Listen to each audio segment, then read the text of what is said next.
अस्सलाम वालेकुम नाज़रीन, programme Pakistan tonight Eid special के साथ मैं हूं आदिल निज़ामी। ईद खुशियों और रवायात की पासदारी का दिन होता है।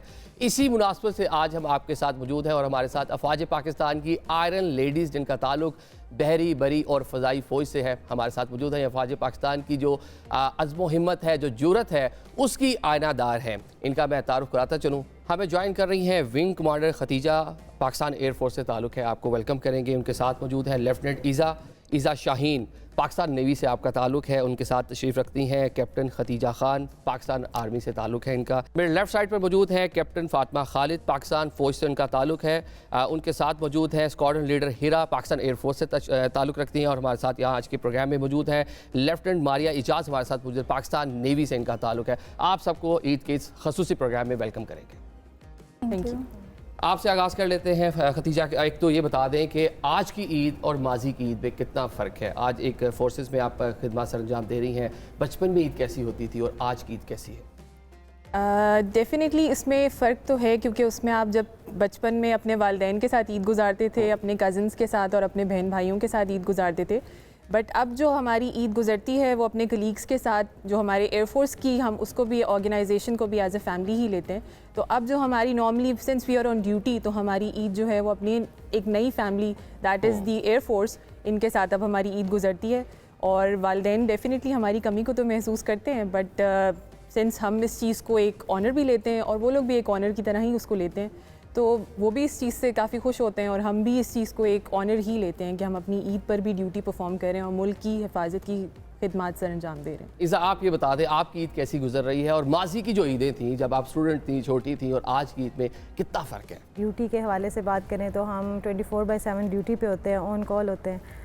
तो अक्सर ऐसे होता है कि ईद पे हम अपने घर नहीं जा पाते, तो वो घर वालों को भी एक चेंज फील होता है और हमें खुद भी फील होता है, लेकिन अगेन इट्स एन ऑनर। ठीक है खतीजा, आपकी ईद कैसी गुजर रही है और कितना टाइम हो गया फ़ौज पाकिस्तान में आपको सर्व करते हुए? मेरे तकरीबन 4.5 साल हो चुके हैं पाक आर्मी में।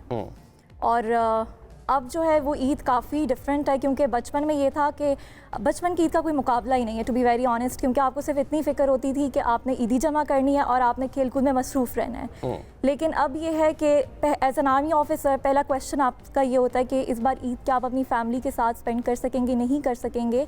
आपके जो अंडर कमांड हैं क्या वो अपनी फैमिलीज़ के साथ नहीं है, और अगर नहीं है तो उनके साथ वक्त गुजारना ताकि उनको अकेलापन फील ना हो। तो वो बड़ा अब चेंज आ चुके हैं, हमारी प्रायोरिटीज़ चेंज हो चुकी हैं आफ्टर जॉइनिंग पाक आर्मी।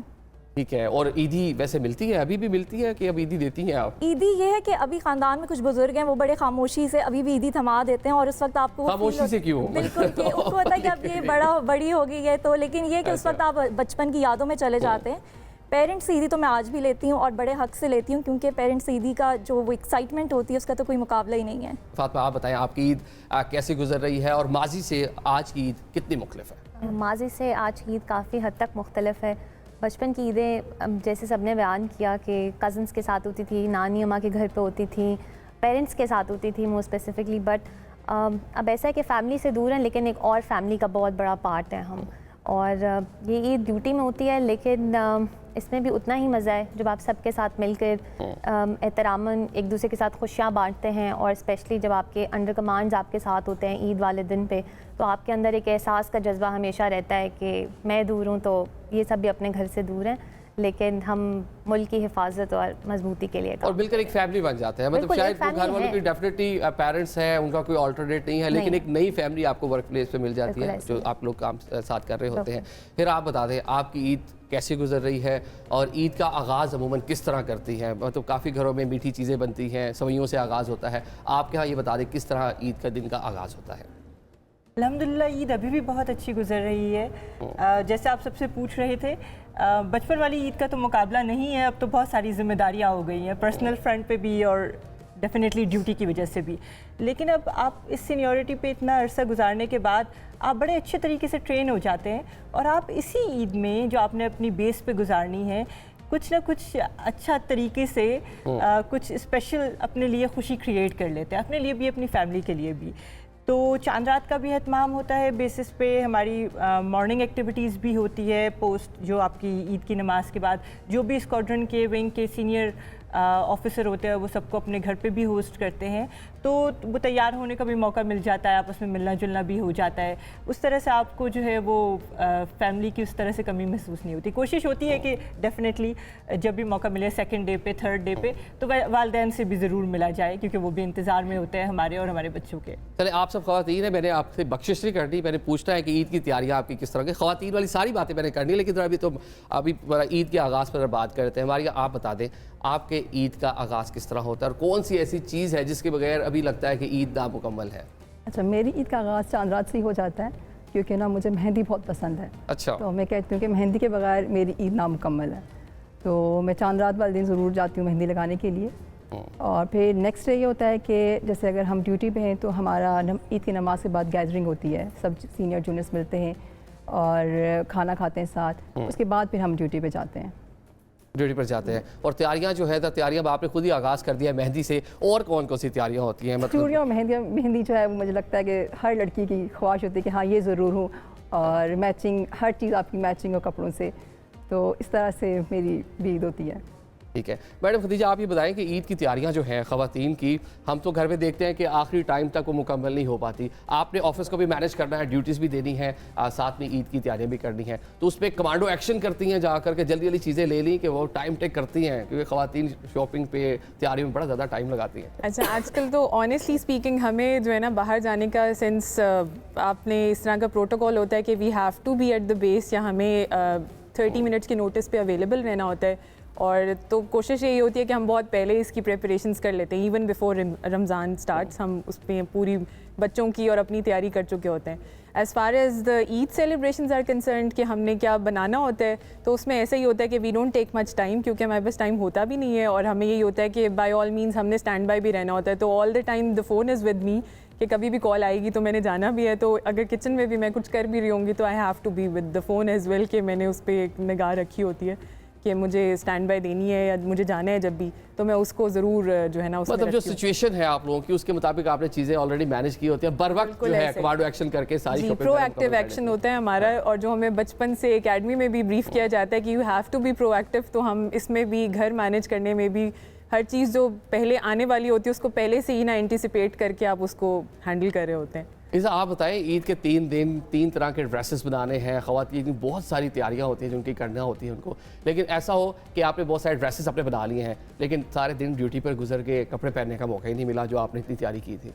अच्छा, मेरा ये कि मुझे ज़्यादा कपड़े बनाने का शौक़ नहीं है हमेशा से। ठीक है। तो ईद के फर्स्ट डे का तो ऑब्वियसली होता है कि प्रॉपर तैयारी करनी होती है, सारी चीज़ें होनी चाहिए आपके पास।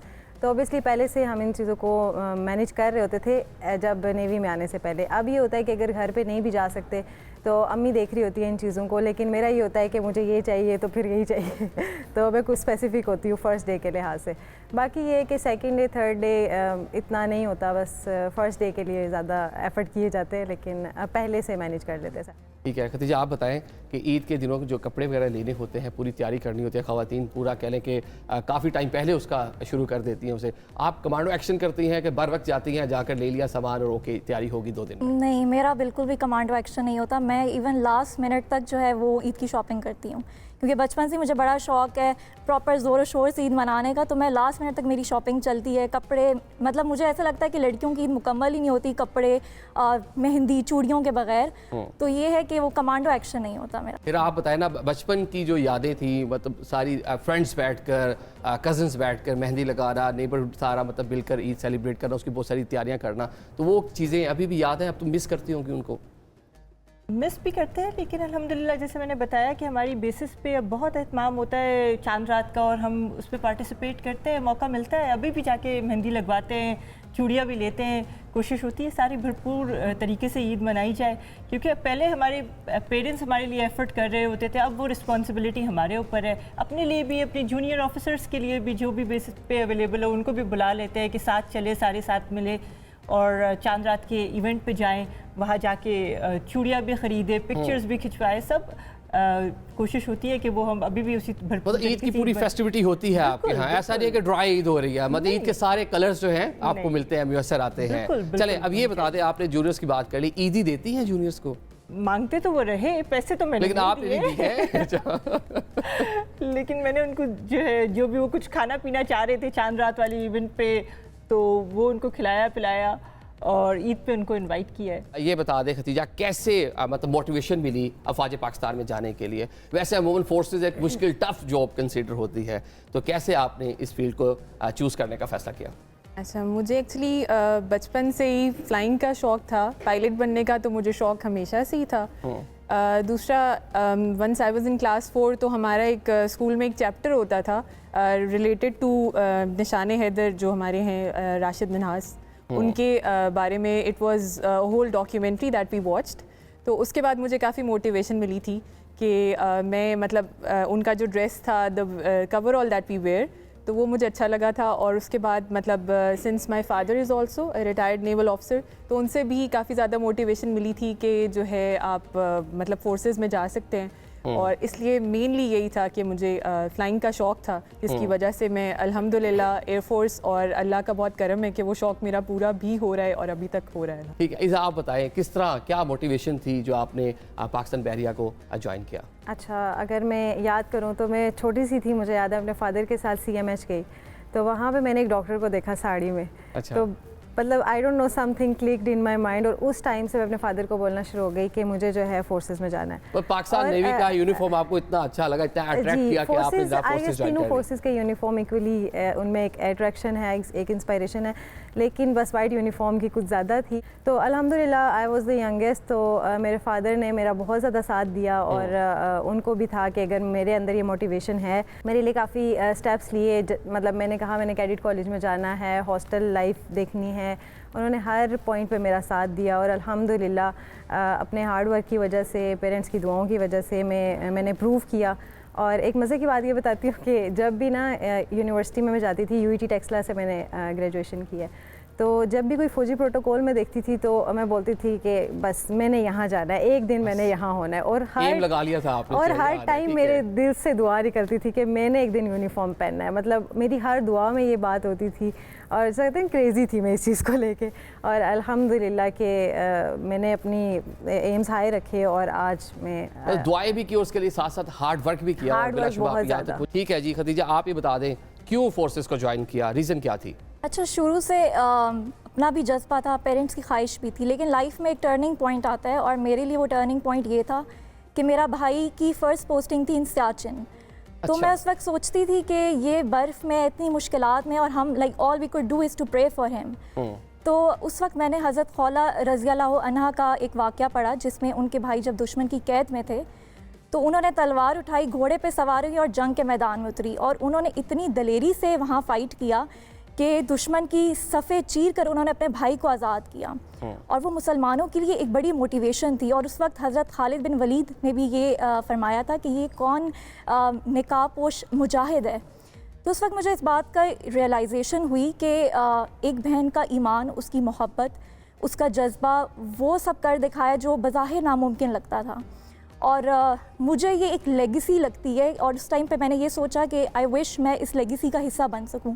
और यही मेरी उस टाइम पे मुझे एक डायरेक्शन मिल गई, एक मोटिवेशन मिल गई टू जॉइन पाकिस्तान आर्मी। ठीक है जी फातिमा, आपको कैसे मोटिवेशन मिली कि आपने फोर्सेस को ज्वाइन करना है? My father was serving in army, और बचपन में हम जब भी CMH जाते थे तो उस वक्त सिर्फ डॉक्टर्स का एक कॉन्सेप्ट होता था जिनको हम यूनिफॉर्म में देखा करते थे। तो वो तब से बस मुझे ये शौक़ था कि मुझे साड़ी पहननी है। मुझे ये नहीं पता था कि मुझे डॉक्टर बनना है या कुछ और बनना है, या बस मुझे साड़ी पहननी है। तो मैं हर वक्त शीशे के आगे अपनी अम्मी के दुपट्टे को बांध के, साड़ी पहन के सारा दिन घर में इस तरह घूमती रहती थी। जैसे जैसे बड़े होते गए तो पता चलता कि अच्छा डॉक्टर्स की सीट्स हैं। शौक़ नहीं था, शौक़ जर्नलिज्म की फील्ड की तरफ ज़्यादा था।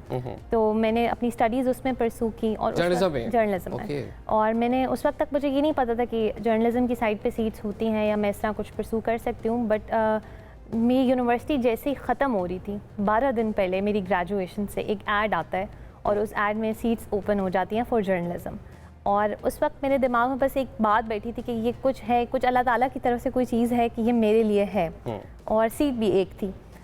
बहुत मेहनत की। हाँ, मेरे फादर का ड्रीम था कि मैं फोर्सेस ज्वाइन करूं, और उस वक्त बस मेरे अब्बू ने एक बात की। कोई और भी था फोर्सेस में ऑलरेडी? मेरे फादर, मेरे भाई, मेरे हस्बैंड, तीनों फोर्सेस में। ओके, आपकी क्या रीज़न थी जी कि आपने पाकिस्तान एयरफोर्स को ज्वाइन किया? हिरा, पढ़ाई लिखाई का शौक़ मुझे था, इंजीनियर बनने का शौक़ था, मैथ्स पढ़ने का शौक़ था, लेकिन एरोनॉटिकल इंजीनियरिंग की तरफ मुझे मेरे फादर ने मोटिवेट किया, बिकॉज कि वो हम तीनों बहनें ही हैं, भाई हमारा नहीं है, और वो चाहते थे कि मेरे बच्चों में से कोई फोर्सेस में जाए।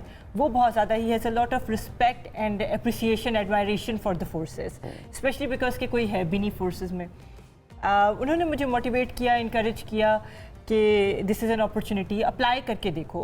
तो इंजीनियरिंग ही करो, since you are interested in pursuing your engineering degree. And I did that, I listen to him, because all three of us were very set कि हमने उनको जो है ना भी हमने अपने वालिद साहब को जो है वो प्राउड करना है। तो अल्हम्दुलिल्लाह इट टर्नड आउट, आज भी मैं उनकी ही शुक्रगुजार हूँ अल्लाह ताला के बाद कि उन्होंने मुझे उस वक्त पे सही से गाइड किया, मोटिवेट किया और पुश भी किया। और ये एक ऐसा एक्सपीरियंस भी मुझे करने को मिला in the form of training and experiencing PF की लाइफ, जो शायद मुझे, मैं सिविल में इस तरह की अपॉर्चुनिटीज़ मुझे ना मिलती या मैं इस तरह का एक्सपोजर ना ले सकती। तो नो लुकिंग बैक, अल्हम्दुलिल्लाह। ठीक है, आप ज़रा बता दें जी मारिया, आप फोर्सेस ज्वाइन की रीज़न क्या थी कि आपने ये वाइट यूनिफॉर्म पहनना है पाकिस्तान नेवी का? आपको तो पता है पाकिस्तान आवाम जो है वो बहुत पैट्रियोटिक है। तो मेरे घर में ये होता था कि जो 23 मार्च जो परेड है वो सुबह से लग जाती थी और हम सब बहन भाई बैठ के ना उसको देखते थे। तो उसमें ना तीनों जो फोर्सेस साथ होती हैं तो उसमें वाइट यूनिफॉर्म एक बहुत अलग से अट्रैक्टिव नज़र आता है। तो मेरी ख्वाहिश होती थी कि ये पॉसिबल है कि मैं यूनिफॉर्म पहन के इस तरह परेड कर सकूँगी। तो तब से मेरे दिल में ये जज्बा पैदा हुआ। फिर मेरे जज्बा तो था ही मेरे दिल में, लेकिन मेरे पेरेंट्स और मेरे बहन भाइयों ने मुझे बहुत पुश किया। उनको था कि हाँ ये जाए फोर्सेस में। तो जब आपकी लगन हो और आप कुछ चीज़ अचीव करना चाहें, जितने भी हार्डशिप आए आपके रास्ते में, तो आप उसको ओवरकम करते हैं। तो अल्हम्दुलिल्लाह फिर मैंने ये यूनिफॉर्म आज पहना है। ठीक है, वैसे अभी तक जो मैंने ऑब्जर्व किया है माशाल्लाह आप लोगों के यूनिफॉर्म जितने अच्छे हैं, आप लोगों को किसी किस्म के बाकी ड्रेसेस की ज़रूरत नहीं है, यूनिफॉर्म में माशाल्लाह आप सब लोग इतने अच्छे लग रहे हैं। नाज़रीन, अभी हम प्रोग्राम में एक ब्रेक की जानिब बढ़ेंगे। ब्रेक के बाद ये आयरन लेडीज़ जो हमारे साथ मौजूद हैं, इनसे मज़ीद सवालात भी करेंगे।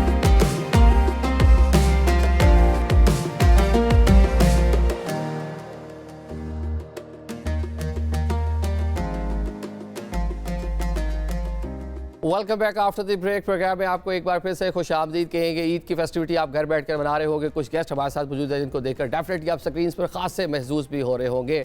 दोबारा अपने गेस्ट की जानिब चलते हैं। फिर ये बताया भी आपने ऑपरेशन स्विफ्ट रिटॉर्ट का नाम ले लिया। अभिनंदन को हमने जिस तरह पकड़ा 2019 में, उसके बाद हाल ही में मार के हक हमने अपना जो दुश्मन है, जो एक कह लें कि अपने नापाक अज़ाइम लेकर हम पर हमला हावर हुआ था, और जिस तरह पाकिस्तानी फोर्सेज ने उसमें हमारी बड़ी फ़ौज, बहरी फ़ौज और फ़ज़ाई फ़ौज तीनों ने जिस तरह उसको जवाब दिया, क्या फ़ील हो रहा था उस टाइम पीरियड पे? आप थी कहाँ और महसूस क्या हो रहा था? डेफिनेटली आप उस टाइम अपनी वर्क प्लेस पे ही होंगी और उस जंग का पार्ट होंगी। अल्हम्दुलिल्लाह मैं कहूँगी कि ट्रेनिंग भी थी, हमारी तैयारी भी थी, लेकिन उस स्पेशली ये जो रीसेंट कन्फ्लिक्ट था उसमें अल्लाह ताला की बहुत ज़्यादा मदद थी, जो कि विजिबली हमें महसूस हुआ कि अल्लाह ताला ने बहुत जगह पे हमारा पर्दा रखा और हमें वो मोटिवेशन दी, हमें वो जज्बा दिया, हमारे अंदर से डर बिल्कुल निकाल दिया। कोई भी ऑफिसर या एयरमैन जो ऑन ड्यूटी था, जिससे भी इंटरेक्शन हुआ उस पीरियड में, कोई भी किसी किस्म का भी, even when the threat was imminent, when an attack was imminent, जिस जगह पे जिस बेसिस पे हम बैठे हुए थे, कोई इंसान मैंने ऐसा नहीं देखा जो किसी तरीके से भी जिसके दिल में कोई डर हो, कोई खौफ हो या डिमोटिवेशन हो। तो वो उस इवेंट ने हमें बहुत अच्छे तरीके से एक तरह से यूनाइट कर दिया। हमारा faith in Allah and faith in our organisation भी रिफ्रेश हो गया। एंड जो ऑलरेडी मौजूद था रिफ्रेश हो गया। बिल्कुल। और उस वक्त हमें समझ आया कि हम जो इतना टफ टाइम ले रहे होते हैं ट्रेनिंग के टाइम पे और डे टू डे लाइफ में, और हम कह रहे होते हैं ये इतना क्यों हमें टफ टाइम दिया जा रहा है, वो इसके लिए प्रिपेयर किया जा रहा होता है। When it actually happened, when we went into a war time scenario, we found out that we were prepared, everything was, हमने यानी तैयारी उस तरह से की भी थी कि हमें पता था कि अब क्या क्या करना है और किस तरह से हमने जो है वो कंट्रीब्यूट करना है, हर किसी का क्या रोल है। वो तो वैसे दुनिया ने देख लिया ना कि किस तरह से पाकिस्तान ने जवाब दिया और कितना कंट्रोल्ड और किस तरह मतलब जिसको हिट करना चाहा उसको हिट किया। और इससे पहले भी जब हम नाज़रीन टीवी पर बैठ कर देख रहे थे, उस टाइम ट्रांसमिशंस कर रहे थे, तो एक चीज़ जब एक वीडियो आई सुबह सवेरे जिसमें बताया गया कि जो शोहदा, जो सिविलियन जिनको इंडियन फोर्सेस की जानिब से शहीद किया गया था अटैक के दौरान, उनकी तस्वीर लगी हुई थी बैटरी के ऊपर, और जो सोल्जर वहाँ पर मौजूद थे वो इन द नेम ऑफ अल्लाह और टाइम और सारी चीज़ें बताकर, यकीन करें पूरी बॉडी में ना ऐसे थ्रिल फील हो रही थी। तो मतलब मेरे पास अल्फाज नहीं है कि मैं उसको कैसे बयान करूं। तो फातिमा, आप उस टाइम पे कहाँ थी और मार के हक में जिस तरह अफवाज पाकिस्तान ने और पूरे 25 करोड़ पाकिस्तानियों ने कामयाबी हासिल की, उसमें क्या कहती हैं? हम मीडिया का पार्ट थे उस वक्त और 24/7 हमारी ड्यूटी थी। हमने हर वक्त रिपोर्टिंग देखनी भी थी, बतानी भी थी। उसमें यह था कि सबसे ज़्यादा जो खुशी की बात है उसमें ये थी कि अफवाज पाकिस्तान का तो ये किरदार है ही है, जो आम आवाम थी उसका जो जज्बा हमने उस वक्त देखा, और वो जिस तरह आपने फुटेजेस देखी होंगी बेशुमार, जिसमें आवाम जो है वो अफवाज पाकिस्तान के साथ खड़ी शाना बशाना। तो हम उसके लिए एक बहुत खूबसूरत बात करते हैं कि आवाम से हम हैं और हम से आवाम है। तो वो फुटेजेस, वो जो जज्बा था ना, वो पहले हमने कभी खुद नहीं देखा था। ये चीज़ हमने खुद एक्सपीरियंस की है फर्स्ट टाइम अपनी सर्विस में रहते हुए। तो उसने हमें बहुत मोटिवेशन दी है फॉर फ्यूचर एज वेल, और बस एक फीलिंग है। खदीजा, मार के हक के दौरान हमने देखा कि एक तो फ़ौज पाकिस्तान, वो बरी फौज हो, फ़ज़ाई फौज हो, बहरी फौज, सब ने बहुत इंपॉर्टेंट रोल प्ले किया। लेकिन जो पाक फ़ज़ाइया है वो खासी एक्टिव, जिस तरह हमने जहाज़ उनके नीचे गिराए आज डोनाल्ड ट्रंप, उनकी तो काउंटिंग ही ख़त्म नहीं हो रही कितने गिरा दिए। चलें, तो आप उस टाइम कहाँ मौजूद थी और कैसा जज्बा था? मैं अपने वर्क प्लेस पर ही थी बिल्कुल, और उस टाइम पे हमें, क्योंकि ऑलरेडी जो ये कॉन्फ्लिक्ट चल रहा था उसकी वजह से हमें थ्रू आउट उस पर उन्होंने स्टैंड बाय रखा हुआ था, एंड वी न्यू कि something is going to happen as well. तो हमारा जो है, जिस तरह वो कहते हैं कि the more you sweat in peace the less you bleed in war.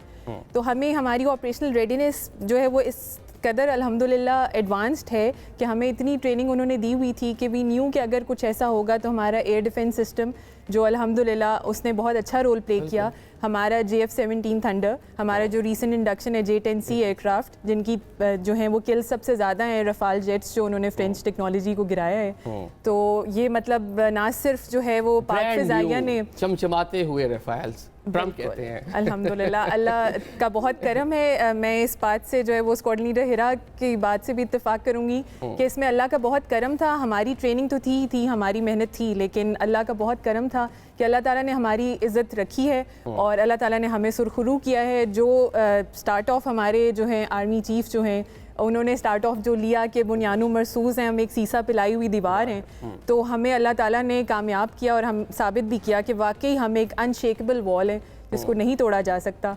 और अल्लाह ने अपना बहुत करम किया इसके ऊपर कि हमने उनके सारे जहाज़ गिराए, और अल्हम्दुलिल्लाह वो जो हमारी DCO ऑप्स ने कहा कि 6-0, तो वाकई अल्हम्दुलिल्लाह ऐसा ही था और पूरी दुनिया को हमने साबित भी करके दिखाया। ईज़ा, आप ये बता दें, एक तो हमें मालूम है कि मार के हक के दौरान INS विक्रांत पाकिस्तान नेवी के डर से बहुत दूर चला गया था, मीलों दूर चला गया था। आप उस टाइम पे कहाँ थी और जज्बा कैसा था? उस टाइम पे हम ड्यूटी पे थे और फुल टाइम हम ऑन ड्यूटी ही होते थे, और जैसे मैडम ने पहले बात की कि एक वो जो डर का फैक्टर था उस टाइम पे बिल्कुल नहीं था। वो क्यों नहीं था? क्योंकि हम लोग फुली प्रिपेयर्ड थे, हमें अपनी जो रेडीनेस थी उस पर इतना कॉन्फिडेंस था कि हम बिल्कुल तैयार थे हर चीज़ के लिए। और आवाम की जहाँ तक बात की जाए तो जो हमारे कायद का एक कॉल था, जो यूनिटी वो देखना चाहते थे, उस टाइम पे हमने उसकी प्रैक्टिकल एग्जांपल देखी, और जिसकी वजह से हमारी मोटिवेशंस और स्पिरिट्स बहुत ज़्यादा हाई थे। तो अल्हम्दुलिल्लाह अल्लाह का करम है कि हमें उसने इज़्ज़त बख्शी और हम हर चीज़ के लिए तैयार थे। हर चीज़ के लिए तैयार थे और हमें दिखा दिया दुनिया को कि हम ऑलरेडी वेल प्रिपेयर्ड थे।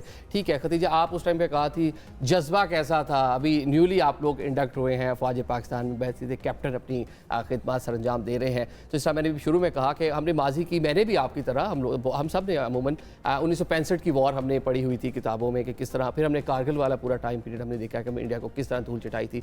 लेकिन इस बार तो आंखों से हमने तो स्क्रीन पे बैठ कर देखा, और हम तो सिचुएशन रूम, वॉर रूम कर रहे थे, TV चैनल्स पे बैठ के बता रहे थे, काउंटर कर रहे थे इंडियन जो एक प्रोपेगेंडा मीडिया है उसको। लेकिन आप लोग तो फील्ड में वॉर का प्रॉपर जो कह लें कि पार्ट थे। क्या उस टाइम फीलिंग्स थी? आई वॉज़ ऑन ड्यूटी, जिस तरह बाकियों ने बताया कि हम सब भी 24/7 ड्यूटी पे थे, और जज्बा ऐसा था कि जब सीनियर्स हमें कहते थे कि आप कुछ टाइम के लिए घर चले जाएं, रेस्ट कर लें, हम कहते नहीं सर, हम इधर ही ठीक है, हम इधर ही रहेंगे। इतनी मोटिवेशन थी, क्योंकि आई पर्सनली फील कि देखें अब हम लोगों की जो वॉर है ना, वो काफ़ी उसके डायनामिक्स चेंज हो चुके हैं। बिल्कुल, it's 5th generation warfare, it's a media warfare, electronic warfare. तो इस मौके पर जितनी मिस इन्फॉर्मेशन, डिसइन्फॉर्मेशन, मैल इन्फॉर्मेशन आ रही होती है, उस चीज़ को, सेलेमेंट को देखना बड़ा इंपॉर्टेंट होता है। तो उसमें हम लोगों का ये था कि as much as we can contribute we should. ठीक है, मतलब डिसइन्फो, मिस इन्फो वो तो हम देख ही रहे थे कि जो वहाँ पर न्यूज़ आ रही थी वो लाहौर की बंदरगाह हो या कराची में पता नहीं क्या हो या इस्लामाबाद में पता नहीं क्या हो, मतलब समझ नहीं आ रही थी ना कि बहुत सारे जर्नल्स के बारे में बातें, वो हमारे साथ टॉक शोज़ में बैठे हुए थे और तरह तरह की जो स्पेकुलेशंस थे, तरह तरह के प्रोपोगेंडा वहाँ से किया जा रहा था। लेकिन हर महाज पे वो मीडिया हो, वो फ़ज़ाई हमारा महाज हो, हमारा बहरी महाज हो या हमारी ज़मीनी फ़ौज हो, हर जगह हमने दुश्मन को धूल चटाई इस बार। बिल्कुल ऐसे ही है। चलें इसी बात पर एक और ब्रेक लेते हैं। ब्रेक के बाद पैनलिस्ट से कुछ और भी बातें करेंगे इनकी ईद के हवाले से। अभी एक ब्रेक लेते हैं।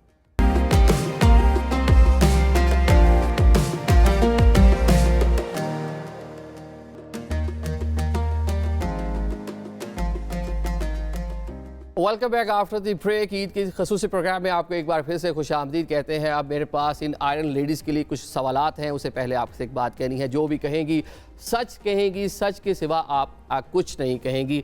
सबसे पहले मारिया मैं आपसे आगाज़ कर लेता हूँ। ये बता दें कि कभी ईद की छुट्टी के लिए दरख्वास्त दी हो और छुट्टी ना मिली हो, हुआ ऐसा? ऐसा हुआ है। होता है कि आप रिक्वायरमेंट्स होती हैं ड्यूटी की कि अगर आपकी रिक्वायरमेंट है तो आपने ऑन ड्यूटी रहना है। ठीक है, बस दरख्वास्त की छुट्टी नहीं मिली और फिर आपको मतलब जॉब पर ही रहना पड़ा। आप में से किसी के साथ ऐसा हुआ कि आपको तो मैडम काफ़ी टाइम हो गया बहुत दफ़ा ऐसा हो चुका है कि आप छुट्टी के लिए अप्लाई करते हैं लेकिन आपको लीव नहीं मिलती और फैमिली के साथ आपने प्लान भी किया होता है। इवन एट टाइम्स आपने वीकेंड पे सिर्फ जाना होता है, आप प्लान करते हैं बट आपको नहीं मिलती। But since my husband is also from air force, तो वो अल्हम्दुलिल्लाह ही ऑल्सो अंडरस्टैंड्स कि अच्छा है क्या लिमिटेशंस हैं इसकी, तो उसमें कोई इशू फिर अल्हम्दुलिल्लाह आपके लिए मुश्किल नहीं होती होगी। मेरे लिए अल्हम्दुलिल्लाह हस्बैंड ऑलरेडी जानते हैं कि क्या, क्योंकि वो भी इन्हीं तरह की पूरी ट्रेनिंग और सारे प्रोसीजर्स का उसका पार्ट है। ठीक है, फिर आप ये बता दें कि कभी ट्रेनिंग करते हुए कोई आपके जो इंस्ट्रक्टर हैं उन्होंने पनिशमेंट की सज़ा दी हो, कभी गुस्सा आया उस पर? बहुत दफ़ा।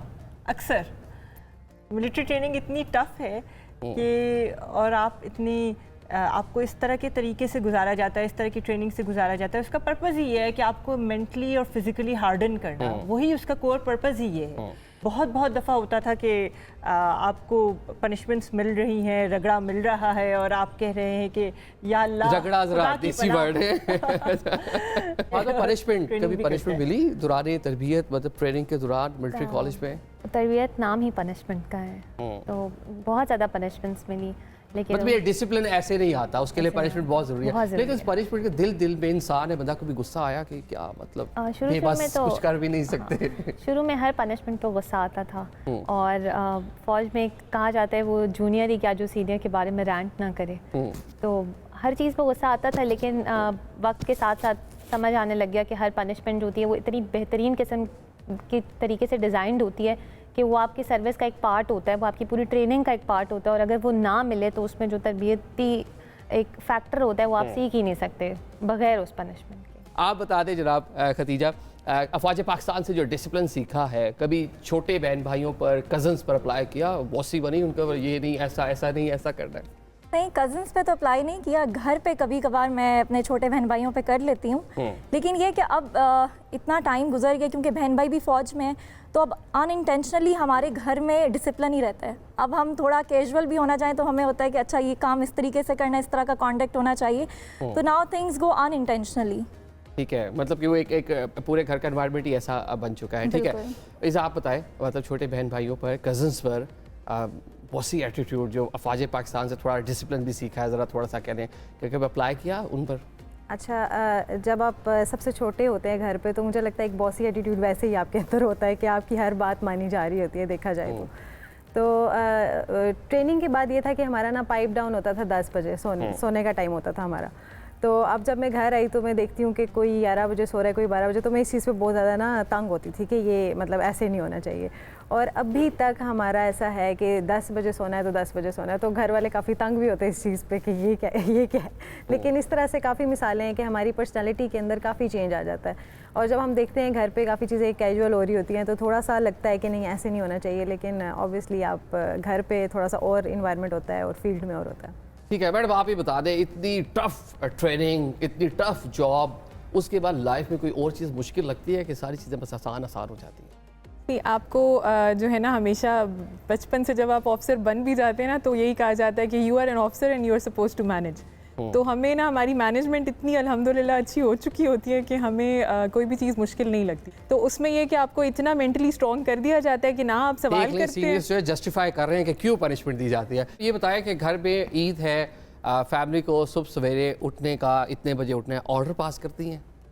बिल्कुल, ये तो आप मेरे हस्बैंड और मेरे बच्चों से पूछें कि वो मुझसे कितना तंग है क्योंकि मैं बिकॉज ऑफ दिस ट्रेनिंग बहुत ज़्यादा आदत है, ख़ुद भी very well discipline even at home, weekends पे भी बहुत टाइम से सोना, सुबह जल्दी उठना, सुबह किसी को घर में लेट नहीं सोने देना, मैं इन चीज़ों से बहुत तंग होती हूँ। तो बिल्कुल ये मेरे हस्बैंड इस चीज़ पे काफ़ी जो है वो नाला रहते हैं कि उनको सुबह खुद भी बहुत अर्ली उठ जाती हूँ और बाकी भी घर में मुझे पसंद नहीं है कि 11-12 बजे तक या टिल आफ्टरनून आप सोते रहें। मारिया, कोई ऐसी चीज़ जो लाइफ में एज ए सिविलियन आप इंजॉय करती हो और जो अब ना कर पाती हो? जब से मैं फोर्सेस ज्वाइन किए तब से मैं आउट स्टेशन पोस्टेड हूँ। अच्छा। तो मैं फैमिली से काफ़ी दूर हूँ, तो सबसे ज़्यादा जब मिस करती हूँ मैं अपनी अम्मी अब्बू को मिस करती हूँ, उनके साथ टाइम स्पेंड करना।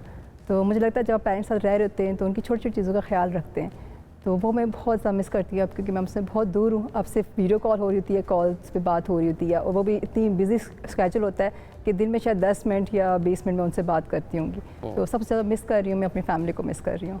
ठीक है, और फातिमा आप बताएं, मतलब बहैसियत सिविलियन जो लाइफ आप लोग माजी में गुजारते रहे हैं और बहैसियत यूनिफॉर्म पर्सन, कोई ऐसी चीज़ जो माजी की मतलब मिस करते हो, यार वो चीज़ वो बड़ी मज़े की थी जो अब नहीं कर सकते, नहीं कर पाते? यूनिफॉर्म आपको वैसे ही एक डिसिप्लिन की चीज़ सिखा देता है, तो वो जो कैजुअल बिहेवियर होता था ना, वो अब बिल्कुल भी नहीं है। अभी किसी भी तरह के एनवायरनमेंट में होते हैं तो आपको अपने कंडक्ट का बहुत ख्याल रखना पड़ता है। तो दिस इज़ समथिंग जो मुझे अब फील होता है कि अब मैं ये नहीं कर सकती, या वो हिस्स ही अंदर नहीं रहती आपके। बस माइंड में कुछ चीज़ें आती है लेकिन करने का दिल नहीं करता कि चले अब बनता नहीं आपका करना।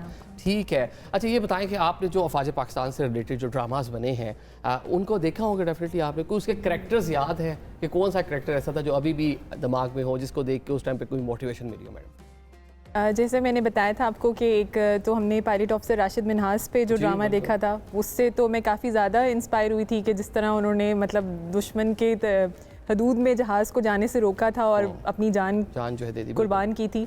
तो सबसे बड़ी मोटिवेशन तो उससे थी। लेकिन एक और ड्रामा जो अल्फा ब्रावो चार्ली, वो देखा था। खदीजा ने बताया आपके भाई वहाँ परफॉर्म कर चुके हैं, मतलब वहाँ जाके जो सर्विसेज हैं वो दे चुके हैं, तो आप ड्रामास देखे हैं आपने भी? अल्फा ब्रावो चार्ली था, बाकी जिस तरह। बिल्कुल, अल्फा ब्रावो चार्ली भी देखा है, वो तो एक लेजेंडरी ड्रामा है। इसके अलावा सिनफेहान देखा है, और सिनफेहान के साथ हमारी बड़ी इंटरेस्टिंग मेमोरी है कि जब वो ड्रामा ब्रॉडकास्ट हुआ था, हमारी PMA में ट्रेनिंग उस वक्त स्टार्ट हुई थी, and we were not allowed to watch that drama. तो आफ्टर पासिंग आउट हमने वो ड्रामा देखा था। अच्छा, उसी टाइम पीरियड में वो शूट हुआ? बिल्कुल। ठीक है, आपने भी देखा मारिया ड्रामा सिनफेहान? सेम जो मैडम खदीजा का है, उस टाइम पे हमारी भी ट्रेनिंग चल रही थी, तो we were not allowed to watch. तो फिर बाद में हमने उसको देखा था और बहुत रिलेट कर रहे थे हम हर मतलब शूट होता हुआ आपने खुद से देखा उसको? नहीं, वो तो PMA में हो रहा था। ओके। तो हम PNA में थे। ओके। लेकिन उस टाइम पे हम भी ट्रेनिंग पे ही थे। ठीक है मैडम, आप जो ड्रामास हमने बहुत सारे अपनी अफवाज को ट्रिब्यूट पेश करने के लिए, उनकी खिदमत जो है उसको सराहने के लिए हमने बहुत सारे ड्रामास बनाए, तो उस पर कौन सा ड्रामा आपको अच्छा लगा? कोई कैरेक्टर कोई याद आता हो या उसको देखकर कोई मोटिवेशन मिली हो? मैंने एक ड्रामा, उसका नाम मुझे नहीं याद, लेकिन वो जनरल निगार की लाइफ पे बना हुआ है जिसमें माहिरा खान है। एक थी निगार, आई थिंक। यस, बिल्कुल। And that was a wonderful drama जो मैंने बहुत ज़्यादा उनकी ज़िंदगी की और उनकी जो मुश्किलात, उनका जो चैलेंज, उनका एक्सपीरियंस, उनका career, and what an iron lady she is. And इसी तरह से मैंने उनकी पहले मैंने उनकी एक लाइव एड्रेस अटेंड किया था, और उसके बाद फिर मुझे वो ड्रामा भी देखने का इत्तेफाक हुआ। और फिर माहिरा खान ने she has done justice, true justice to the character, और वो मुझे बहुत ज़्यादा पसंद आया। उसे मैंने मल्टीपल टाइम्स देखा, और अगर किसी ने नहीं देखा है तो मैं ज़रूर रिकमेंड करूँगी कि वो देखें। ठीक है, आपकी कोई मेमोरीज इस तरह की? मेरी मेमोरी सिनफेहान से इसलिए ज़्यादा है क्योंकि वो हमारी अपनी एकेडमी में शूट हुआ हुआ है, तो जब जब हम उसको देखते हैं हमारी सारी चीज़ें हम यादाश्त में वापस आ जाती हैं। और उसमें जो स्टाफ्स हैं, जो जगह दिखाई गई है, वो सारी हमारे बहुत दिल के बहुत करीब है। तो वो ड्रामा मतलब कैरेक्टर्स को देखकर लगता है कि ये तो मैं ही हूँ। हाँ, ये मुझ पर ही बना हुआ है। कुछ ना कुछ इसमें हमने सब ने किया है, कहीं ना कहीं पार्ट है हम सब का। अच्छा चलें, एंड में ये बताएं कि जो ख़वातीन आपको घर बैठकर देख रही हैं, जो नौजवान आपको, यूथ हमारी आपको घर बैठकर देख रही है ईद के मौका पर, उनको क्या मैसेज देंगे? अगर वो अफवाज पाकिस्तान का हिस्सा बनना चाहते हैं तो उनके लिए क्या मैसेज है आप लोगों का, और ओवरऑल ईद के ऊपर क्या उनको मैसेज देंगे? मेरा मैसेज यही है कि जो भी करें, जिस भी शोबे में करें, उसको मेहनत से करें। अल्लाह ताला मेहनत को कभी भी रायगा नहीं जाने देता, और अपने प्रेजेंट को जिएं। पास्ट की फ़िक्र छोड़ दें, फ्यूचर की फ़िक्र ना करें। प्रेजेंट को जितना अच्छा बना सकते हैं, क्योंकि जो अभी आपके पास है उसका कंट्रोल है आपके पास, तो बस वो अच्छी तरह प्रेजेंट अच्छा होगा तो होपफुली फ्यूचर भी Hopefully आप लोग उसको future अच्छा अच्छा सिक्योर कर लेंगे। मैडम क्या मैसेज देंगी? जो बच्चियां हमें देख रही है उन्हें मैं ये कहना चाहूँगी कि अगर मैं ये काम कर सकती हूँ तो आप भी यहाँ पे बैठे हो सकते हैं और आप भी ये काम ज़रूर कर सकते हैं। तो मैं यही कहूँगी कि ये एक बहुत ही नोबल कॉज है, एक नोबल शोबा है। यहाँ पे आप वाकई you can pay back to the country, to the motherland which has given you this identity. आप पाकिस्तानी हैं, किसी भी रंग किसी भी मज़हब आपका जिससे भी ताल्लुक़ है, अफवाज पाकिस्तान में आप आ सकते हैं और बिलाशुबा अप्लाई कर सकते हैं। मेरिट पर आप बिलाशुबा, ये सब लोग भी मेरिट पे ही अफवाज का हिस्सा बने हैं और मुल्क के डिफरेंट एरिया से ये लोग बिलोंग करते हैं।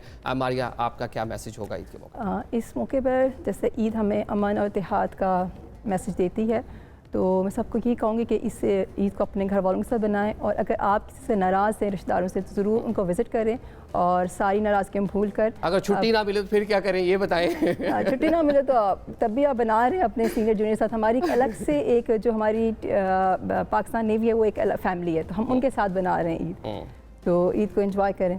ईद को एंजॉय करें। कैप्टन खदीजा, ईद पर क्या मैसेज देंगी और आप जैसी जो नौजवान लड़कियां हैं अफवाज पाकिस्तान में आना चाहती हैं उनके लिए क्या मैसेज देंगी? मैं यंगस्टर्स को ये मैसेज दूंगी कि एक तो अपने ख्वाबों को महदूद ना रखें बल्कि उनको यकीनी बनाएं और आज जो है ख़वातीन हर फील्ड में मर्दों के शाना बशाना काम कर रही हैं और पाक फ़ौज वो इदारा है कि जो ना सिर्फ आपको मौक़े फ़राहम करता है बल्कि मतलब ख़वातीन को बड़ा एम्पावर भी करता है। ठीक है, इज़ा क्या मैसेज है आपका? जो लड़कियां फोर्सेस ज्वाइन करना चाहती हैं, किसी भी शोबे में आना चाहती हैं, मैं उनके लिए कहना चाहूँगी कि जो वुमेन एम्पावरमेंट की हम बात करते हैं तो वो यहाँ से स्टार्ट होती है। मतलब ये आपकी माइंड की गेम है, आपका माइंड एम्पावर्ड होना चाहिए। शाहीनों की जानिब चलते हैं। जी शाहीन, आप बता दें क्या मैसेज देंगी जो लोग आपको ईद के मौका पर घर बैठकर देख रहे हैं, सबसे पहले अफवाज तो पाकिस्तान का हिस्सा बनना चाहते हैं, मुल्क और कौम की खिदमत करना चाहते हैं? मेरा मैसेज जो आज की यूथ है उनके लिए यही है कि अगर तो आप डिटर्मिन्ड हैं और आप में मोटिवेशन है किसी भी चीज़ को, कोई भी शोबा जो है वो छोटा या बड़ा नहीं होता। अगर कोई भी ऐसा है जो कि इधर भी इस एयरफोर्स में आना चाहता है, even for that matter army या नेवी में अप्लाई करना चाहता है, तो कहीं पर भी कोई ये तीनों ऑर्गेनाइजेशंस ऐसी हैं जिसमें कोई जेंडर डिस्क्रिमिनेशन नहीं है और आपको इक्वल अपॉर्चुनिटीज़ प्रोवाइड की जाएंगी और इंशाल्लाह जिस जगह पर आज हम बैठे हैं उसी जगह पर कल को यही यूथ जो है वो आकर हमें रिप्लेस करेगी और इंशाल्लाह हमसे बेहतर परफॉर्म करेगी। हाँ, हमारी जो ख़वातीन पायलट्स हैं वो J-10C, JF-17, F-16 जो फाइटर प्लेन है वो भी उड़ा रही हैं और दुनिया में अपनी धाक बैठा चुकी हैं। आप तमाम आयरन लेडीज़ का इस प्रोग्राम में शिरकत के लिए हम शुक्रिया अदा करेंगे। नाज़रीन, हम अच्छे से ईद मना रहे हैं इन लोगों की वजह से। ये हमारे साथ हमारे ऑफिस में मौजूद है, ईद सेलिब्रेट कर रही हैं, लेकिन बहुत सारे इन जैसे यूनिफॉर्म पर्सनस बॉर्डर्स पर मौजूद हैं जिसकी वजह से आज हम एक पुरअमन ईद अपने मुल्कों में अपने शहरों में बैठकर मना रहे हैं। वरना दुनिया में जो हालात हैं वो आपको पता ही है, रीजन में क्या सूरत हाल है वो भी आपके सामने है। तो एक मजबूत अफवाज पाकिस्तान की ज़रूरत है और किस तरह से पाकिस्तान का दिफा कर रही है ये भी चीज़ें मुझे आपको बताने की ज़रूरत नहीं है। आज के प्रोग्राम से हमें इजाज़त दीजिए। अल्लाह हाफिज़।